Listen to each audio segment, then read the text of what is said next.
Active और passive मैं आपको बड़ी सरल माध्यम से सिखाने की कोशिश करूँगा और ये एक ट्रिक की जैसी भी हो जाएगी। अगर आपका एक्टिव पैसिव आते भी हैं और नहीं भी आते हैं, इस माध्यम से आप बहुत ही आसानी से एक्टिव और पैसिव सीख सकते हैं। देखिए सबसे पहले तो हम सीखेंगे एक्टिव और पैसिव। पहले पैसिव बनाई कितनी जाती है, पैसिव वॉइस होता क्या है, ठीक है। तो एक्टिव वॉइस का ही पैसिव वॉइस केवल इंटरचेंज होता है, चेंज करते हैं हम उसको, ठीक है। जो बात एक्टिव में होगी वही बात पैसिव में होगी, ठीक है। क्योंकि टेंस जो है एक्टिव का और पैसिव वॉइस, तो पैसिव वॉइस जो है कितनी बनाई जाती हैं, 8 भागों की ही पैसिव वॉइस बनाई जाती हैं। एक तो प्रेजेंट इंडेफिनिट, क्योंकि कितने भाग होते हैं भैया, 3 टेंस होते हैं और 3 टेंस के 4 भाग होते हैं जैसे। तो present indefinite, present continuous, present perfect और परफेक्ट कॉन्टिन्यूअस। तो पैसिव केवल प्रेजेंट इंडेफिनिट की बनाई जाएगी, कॉन्टिन्यूअस की बनाई जाएगी, परफेक्ट की बनाई जाएगी, परफेक्ट कंटिन्यूअस की नहीं बनाई जाएगी। दूसरा पास्ट इंडेफिनिट की, कॉन्टिन्यूअस की और परफेक्ट की बनाई जाएगी और पास्ट परफेक्ट कंटिन्यूअस की नहीं बनाई जाती है, ठीक है। और फ्यूचर इंडेफिनिट की बनाई जाती है, कॉन्टिन्यूअस की नहीं बनाई जाती और परफेक्ट की बनाई जाती है, परफेक्ट कंटिन्यूअस की नहीं बनाई जाती। इसका रीज़न मैं तुम्हें अगली वीडियो में बताऊंगा कि इसकी क्यों नहीं बनाई जाती है, ठीक है ना, इसका क्या कारण है। और पैसिव वॉइस के लिए हमें ऑब्जेक्ट की आवश्यकता पड़ती है, यानी आपने वर्ब जो होती हैं, ट्रांजिटिव वर्ब, इंट्रांजिटिव वर्ब। तो ये ट्रांजिटिव और इंट्रांजिटिव का केस है, जब मैं आपको पार्ट्स ऑफ स्पीच पढ़ाऊंगा तो आपको ये बता दूंगा कि ये ऑब्जेक्ट की इसमें ज़रूरत क्यों पड़ी, ठीक है। अब हम समझते हैं आसानी से, क्योंकि आज हमारा ये पहला पार्ट है, तो अगले पार्ट में हम इससे हाई लेवल लेंगे, जो तुम्हारा इजी लेवल है। और पहले इसको ये बेस है, बेस समझ जाएंगे आप तो हाई लेवल भी समझ जाएंगे। हमें एक्टिव वॉइस अभी शुरू नहीं हुए, देखेंगे क्या होता है। एक्टिव का फॉर्मेट जो होता है उसके अंदर सब्जेक्ट, वर्ब और ऑब्जेक्ट की आवश्यकता पड़ती है। यानी सब्जेक्ट, वर्ब, ऑब्जेक्ट, किसी भी वाक्य के अंदर सब्जेक्ट, वर्ब और ऑब्जेक्ट की आवश्यकता होती है। लेकिन पैसिव वॉइस हम बनाते हैं तो क्या भैया, पैसिव वॉइस में ऑब्जेक्ट ही सब्जेक्ट बन जाता है। यानी कि ऑब्जेक्ट को हम सब्जेक्ट के स्थान पर ले जाएंगे और सब्जेक्ट को ऑब्जेक्ट के स्थान पर ले जाएंगे। लेकिन एक प्रीपोजिशन जिसका नाम है बाई, उसका यूज़ हम सब्जेक्ट से पहले कर देते हैं, ठीक है। और वर्ब हमेशा जब भी पैसिव वॉइस आएगा तो हमेशा वर्ब जो है थर्ड फॉर्म में ही यूज होगी। बिना थर्ड फॉर्म के पैसिव कभी बनेगा नहीं, ठीक है, कभी नहीं पैसिव बनेगा इसका। अब करते क्या है, अब ये जो सब्जेक्ट है वो ऑब्जेक्ट का काम कर लेगा। तो आपने प्रोनाउन के चैप्टर में पढ़े होंगे कि सब्जेक्ट जो है, अगर आई का ऑब्जेक्ट क्या होता है, मी, यू का ऑब्जेक्ट क्या होता है, यू ही रहता है, बी का ऑब्जेक्ट अस हो जाता है, दे का ऑब्जेक्ट देम हो जाता है, इसी तरीक़ा से ही का हिम और सी का हर हो जाता है, ठीक है। ये आपको शायद पता हो, तो नहीं पता है तो मैंने आपको बता दिया है। और अब हम ट्रिक समझने की कोशिश करेंगे, ठीक है ना। अब ट्रिक क्या है, आपको क्या करना है कि ये वर्ब की थर्ड फॉर्म है, ये तो रहेगी, ठीक है ना। भाई जो जिस सेंटेंस के अंदर सब्जेक्ट, वर्ब, ऑब्जेक्ट है तो ये तो थर्ड फॉर्म रहेगा। यहाँ पे जो हेल्पिंग वर्ब आती है यही सबसे मेन होती है। बस ये समझ लिया तो एक्टिव पैसिव आसान से बना लेंगे आप। और उसकी ट्रिक मैंने यहाँ पे लिखी है कि यदि एक्टिव वॉइस के अंदर आपको अगर B1 मिल जाए, अब आपकी परेशानी हो रही हो कि B1 क्या होता है, तो भाई उसको समझाने के लिए मैंने आपको B1, B2, B3, B4 और B5 लगा दिया। B1 क्या होता है भैया, वर्ब की फर्स्ट फॉर्म जो होती है उसको हम B1 बोलते हैं। यानी कि जैसे गो है तो गो जो हो गई, सेकंड फॉर्म गो की क्या होगी, वेंट, थर्ड फॉर्म क्या होगी, गॉन, थर्ड फॉर्म के बाद फोर्थ फॉर्म क्या बनाएंगे, गोइंग, और ये पार्टिसिपल भी कहलाता है, ठीक है। और ये गोज, तो यहाँ पर जो वेंट, यहाँ जो थर्ड फॉर्म आई है गॉन, यही पैसिव वॉइस में यूज होगी, ठीक। तो आप कैसे यूज करते हैं, एक्टिव वॉइस और पैसिव वॉइस। तो एक्टिव वॉइस में अगर आप B1 देख लें, यानी कि गो देख लें, और B5 क्या है भाई, आपने सेंटेंस बनाया होगा, जब ही होता है या सी होता है तो हम गो के साथ में ES लगा देते हैं, ये गोज होता है। इसका कारण क्या है भाई, ही क्या है, ही एक सब्जेक्ट है, ठीक है ना, और ही कैसा भी है, सिंगुलर है। और वर्ब हमेशा जो होती हैं वो प्लूरल होती हैं। वर्ब कैसी होती हैं भैया, प्लूरल होती हैं। तो सब्जेक्ट सिंगुलर है तो वर्ब भी हमें सिंगुलर देनी होगी। तो हमें क्या कहता है भैया कि जो वर्ब है उसमें एस या ES लगा के वर्ब को हम सिंगुलर बना लेते हैं, ठीक है। इस वजह से ही के संग में हमें प्लेस में या फिर गोज में ES लगाना पड़ता है।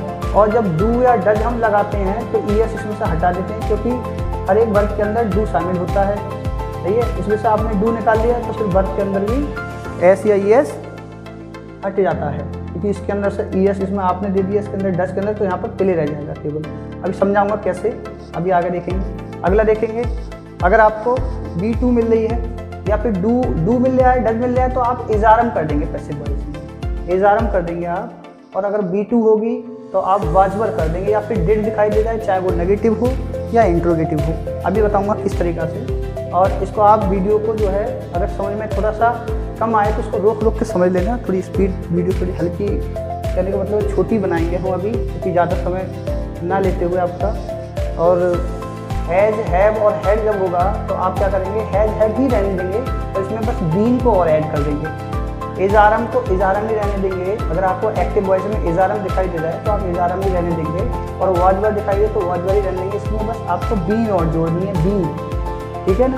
और क्या आई थी बीन, आपको बाद में बताएंगे टेंस में।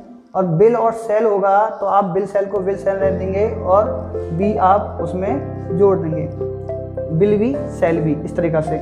और विल हैव होगा, क्योंकि देखो हैव जब भी होता है तो बीन लगाते हैं, तो भाई सेल हैव विल हैव होते हैं तो हम क्या लगाते हैं भैया, बीन जोड़ देते हैं। तो इसमें बीन हमने जोड़ दिया। मैं आपको कुछ टेंस बना के दिखा रहा हूँ और आप जो है अपनी जो भी आपके पास किताब हो इस ट्रिक के माध्यम से सब बनाने की कोशिश करेंगे। जैसे मैंने यहाँ पे लिखा कि भाई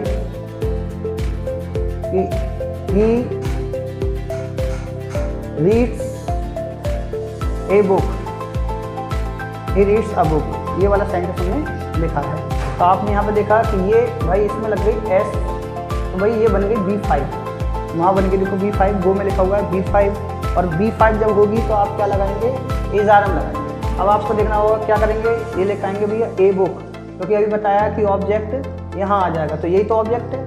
देखिए ये सब्जेक्ट हो गया, ये वर्ब हो गई, ये ऑब्जेक्ट हो गई, तो ऑब्जेक्ट यहाँ आ जाएगा ए बुक। और उसके बाद में क्या लगाएंगे आप, एक किताब है, इसमें से क्या लगाना होगा, इज। अब रीड की थर्ड फॉर्म भी भैया रीड ही होती है, तो रीड। और फिर उसके बाद क्या लगाएंगे, बाई। और उसके बाद ही को आपने यहाँ पे मैं लिखा है कि ही का क्या हो जाएगा ऑब्जेक्ट, हिम, ही का ऑब्जेक्ट हिम हो जाएगा। तो आप क्या करेंगे, यहाँ पर हिम कर देंगे। इस तरीक़ा से आपका पैसिव बन जाएगा।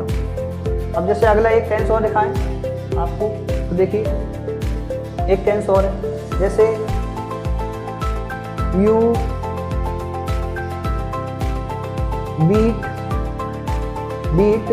यू बीट मोहन, आपने मोहन को, आप मोहन को पीटते हैं, ठीक है ना। तो इसमें क्या करेंगे भैया, मोहन, सही है ना। अब ये आप क्या होगा भैया, सेकंड, यहाँ पे क्या लगाया आपने, B1 है। यहाँ पर B1 क्यों है भैया, क्योंकि ये क्या है भैया, प्लूरल है, तो आपने B1 लगाया, ठीक है ना।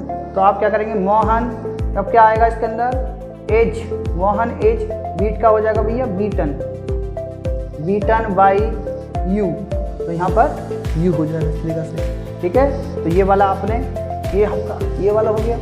अब अगला सेंटेंस, एक सेंटेंस और मैं आपको दिखाता हूँ, जैसे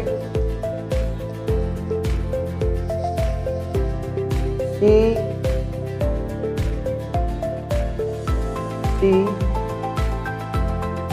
ईट द फूड, ईट की जगह हमने सेकंड फॉर्म लगा दिया, एट द फूड, तो एट द फूड हमने लिख दिया है ये।